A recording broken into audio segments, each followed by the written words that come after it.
आप सब पर सलाम थी। मैं यासिर रशीद हूं और आप मेरा वीलॉग देख रहे हैं। इमरान खान कल भी मेरे लीडर थे, आज भी मेरे लीडर हैं और आगे भी मेरे लीडर होंगे। ये अल्फाज उस शख्सियत ने अदा किए हैं जिन्होंने अभी माजी करीब में ही जब इलेक्शन होने वाले थे तो अपना धड़ा तब्दील किया था। वो उन लोगों में शामिल हो गए थे जिन लोगों का मौकिफ ये था कि खैबर पख्तूनख्वा से हमारी पार्टी बनने के बाद पीटीआई का खात्मा हो चुका। वो उन लोगों में थे कि जिनके ऊपर हाथ धरा गया और उन्हें मसनद इक़्तिदार तक लाया गया और बाद में वो अलहदा हो गए। और अब जब उनकी पार्टी ही इख्तिताम पजीर हो गई और उनकी पार्टी के जो सदर हैं वही इस्तीफा देके चले गए, तो अभी उन्हें ये लगता है कि इमरान खान ही उनके लीडर थे, हैं और रहेंगे। ये अल्फाज महमूद खान साहब के, जो साबिक वज़ीर आला खैबर पख्तूनख्वा। इसके साथ साथ एक खबर ये 9 मई से मुतल्लिक जो दर्ज मुकदमात थे पीटीआई कारकुनों की नजरबंदी के मामले में, डिप्टी कमिश्नर रावलपिंडी ने 8 पीटीआई कारकुनान रिजवानुल्लाह, असदुल्लाह, अहमद अली, इबरार, आसिफ अली, रिजवान अजमत, सज्जाद हैदर, सुहेल ताहिर की नजरबंदी के अहकाम वापस ले लिए। और एडिशनल एडवोकेट जनरल ने Lahore high court Rawalpindi bench को आगाह कर दिया। नजरबंदी अहकाम वापस होने पर पाकिस्तान तहरीक इंसाफ शिमाली पंजाब की सदर सेमाबिया ताहिर ने अपनी पटिशन वापस ले लिए, क्योंकि इन लोगों की रिहाई के अहकाम जारी हुए थे लेकिन इनकी नजरबंदी के अहकाम डिप्टी कमिश्नर ने जारी कर दिए। और अब जब पटिशन दायर हुई तो उसके बाद ये अहकाम वापस ले लिए गए। अब इस ज़मन के अंदर वो लोग जो रफ्ता रफ्ता पार्टी को छोड़ के चले गए थे, अब शायद उनके दिल में हजीमत है या वो ये समझ रहे हैं कि पार्टी से निकलना उनके लिए फायदेमंद नहीं रहा, उनके लिए सूदमंद नहीं रहा। अब वो वापसी के लिए इकदाम कर रहे हैं, लेकिन अभी जो पार्टी के अंदर मौजूद हैं वो उन्हें वापस लेने पे ये कहते हैं कि हमारी सारी मेहनत रायगा जाएगी। बर्दाश्त हमने किया, जबर तशद्दुद हम बर्दाश्त कर रहे हैं, हम एक नैरेटिव बना रहे हैं और अगर इन्हीं को फिर वापस लेना है तो हम तो वापस नहीं आने वाले। लेकिन इसी दौरान जो खतूत हैं उनके फिर से भिजवाए जाने का सिलसिला जारी है। एक खत मिस्रियाल रोड रावलपिंडी से पोस्ट किया गया है और ये खत पहुंचा है वज़ीर आला पंजाब। कहा यह जा रहा है मरियम नवाज साहिबा को। इस ज़मन के अंदर कोई बहुत बड़ी खबर मंजर आम पे नहीं आई, शायद मसलहतन इस खबर को नहीं फैलाया गया। मरियम नवाज साहिबा को भी ये खत मौसूल हुआ है। इसके साथ साथ लाहौर हाई कोर्ट के जज हैं अली बाकर नजफी साहब, उनको भी आज एक खत मौसूल हुआ है। अब इन खतूत के अंदर मंदरजात वही हैं जो पहले खतों में लिखे गए थे कि आपने सिस्टम को तबाह कर दिया, आप झुमकों की तरह चिमटे हुए हैं, आप मुल्क को तबाह कर देंगे, हम होने नहीं देंगे। ये है मौक़िफ़ इसमें। दूसरी तरफ खान साहब के बारे में बातें ही मंजर आम पे आ रही हैं कि 12 लाख जो है वो खर्च आ रहा है, उनकी सिक्योरिटी के ऊपर एहलकार तैनात होते हैं, 5 सीसीटीवी कैमरे उन पे लगाए गए हैं, 5 लाख रुपए खर्चा उस पे है, किचन का इस्तेमाल होता है, उनके लिए अलहदा से किचन में खाना बनता है। और ये चीज़ें जब मंजर आम पे आई हैं, ये एडवोकेट जनरल की जानिब से ये सारा कच्चा छट्टा खोला गया है कि इतना खर्चा आ रहा है।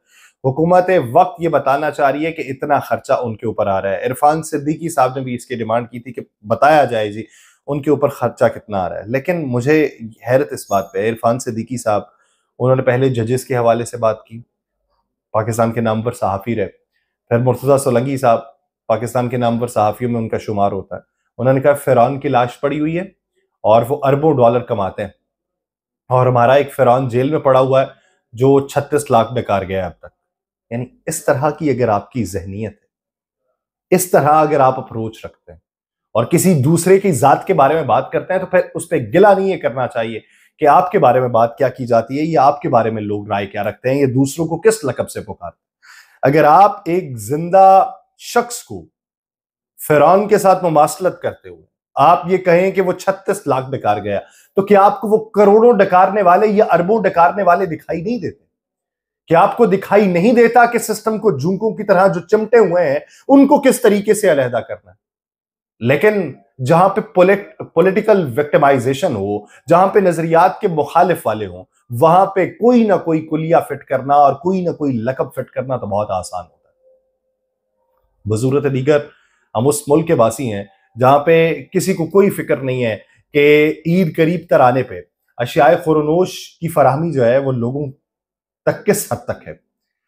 किसी को कोई फिक्र नहीं है कि इस मुल्क के अंदर खते गुर्बत से नीचे जिंदगी गुजारने वालों की तादाद में किस हद तक इजाफा हो रहा है। किसी को कोई फिक्र नहीं है कि बैनुल अक़वामी सतह के ऊपर पाकिस्तान के तशख्खुस पे क्या बात हो रही है।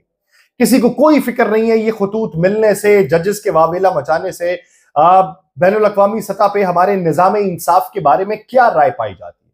किसी को कोई फिक्र नहीं है कि पाकिस्तान से अगर ब्रेन ड्रेन होता भी है तो उसका इंपैक्ट किस हद तक खतरनाक आएगा। किसी को कोई फिक्र नहीं है कि पाकिस्तान में अगर इदारे जो हैं वो बेहतरी की तरफ गामजन नहीं है तो इदारों के अंदर वालों को तब्दील करना चाहिए या इदारों की बिल्डिंग्स तब्दील करनी चाहिए। हम एक दूसरे पे कीचड़ उछालते रहेंगे। हमने अब तक यही सीखा है और हम यही सिखाने के दर पे। हमने यही सीखा है कि किसी दूसरे को मनाना किस तरीके से और उसे मना के अपनी सफ में कैसे शामिल करना और मसलहतन और मंतिक का इस्तेमाल करते हुए कैसे पैसे बटोरने। हमने ये सीखा। हमने ये भी सीखा है कि अवाम को लॉलीपॉप किस तरह से देना है।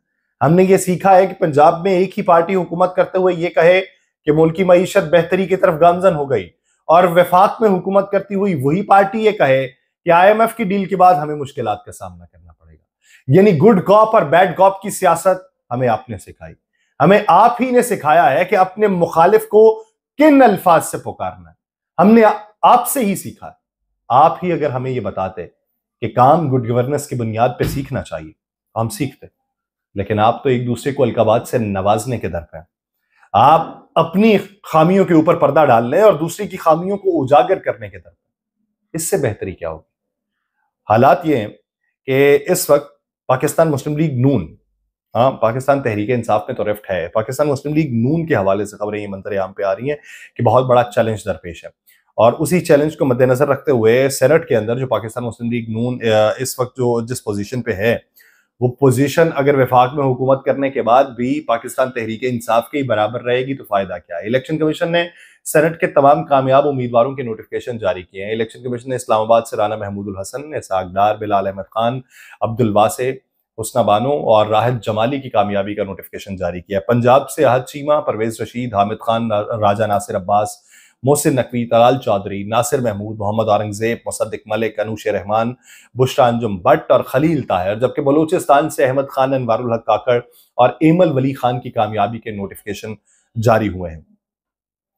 इस ज़मन के अंदर इलेक्शन कमीशन ने सेनेट में सिंध की 12 नशिस्तों पर कामयाब उम्मीदवारों का नोटिफिकेशन भी जारी किया, जिसके अंदर 7 जो जनरल नशिस्तें हैं उससे पाकिस्तान पीपल्स पार्टी के सैयद मसरूर हसन हैं, दोस्त अली जैसर हैं, अशरफ जतोई हैं, काजिम अली शाह हैं, नदीम भुट्टो हैं, MKM पाकिस्तान के आमिर चिश्ती हैं और आज़ाद उम्मीदवार फैसल वापडा जो है वो कामयाब हुए हैं। हमारे यहाँ पे आज़ाद उम्मीदवार भी कामयाब हो जाते हैं, वो भी सेनेट के इलेक्शन में। लेकिन आज़ाद उम्मीदवार कामयाब नहीं होते कहाँ? जनरल इलेक्शन में। इसके अलावा खवातीन की नशिस्तों की अगर बात करें तो पाकिस्तान पीपल्स पार्टी की कुरतुलैन मरी और रुबैना कायम खानी जो है वो मुंतखब हुई हैं। अकलियतों की नशिस्त पे पीपल्स पार्टी के पंजोमल भेल और टेक्नोक्रेट की नशिस्त पे पीपल्स पार्टी के जमीर घुमरू और सरमद अली कामयाब हुए हैं। पीपल्स पार्टी जो है वो अक्सरियत में है इस वक्त सेनेट में। तो इसी बुनियाद के ऊपर पाकिस्तान मुस्लिम लीग नून को लगता है कि हमारे दिन अच्छे नहीं और दिन अच्छे आज़ाद फजाओं में सांस लेने के बाद भी नहीं है, तमाम कुली इख्तियार होने के बाद भी नहीं है। उन्हें यह लगता है कि ये आखिरी टेनोर है जिसके अंदर कुछ बेहतरी हो गई। अच्छा, उसमें से ऐसा तबका भी है जिसे ये लगता है कि हमारी मुद्दत साल हर साल है, नहीं मालूम कि कब तक चलेगी। वो उस पर तकिया क्यों है कि जो है सो है। कुछ लोगों का यह है कि देर पर पॉलिसी के तहत चलना चाहिए और उसी देर पर पॉलिसी को देखते हुए उन्हें यह लगता है ये मुद्दत आखिरी है और इसके बाद उनका नाम नहीं होगा और वह नजरियाती तौर पर किसी और पार्टी में जाना भी नहीं चाहते। वो ये समझते हैं कि नजरियाती तौर पे जब आप अपने नजरियात को तब्दील करके किसी और पार्टी में शामिल हो जाते हैं तो आपकी सियासी वक़्त कम होती है, आपका वो कद काठ नहीं रहता जो आपने एक अरोमा उसका बना रखा होता है। तो उन्हें ये लगता है कि पाकिस्तान मुस्लिम लीग नून से निकल के जाएंगे कहाँ और इधर रह के करेंगे क्या। ये जो कशमकश है जिस तबके में पैदा हो चुकी है उस तबके की तादाद में इजाफा होता चला जा रहा है। अब देखना ये कि PMLN इस पर क्या हिकमत अमली अपनाती है। मुझे दीजिए इजाजत, अल्लाह ने के बाद।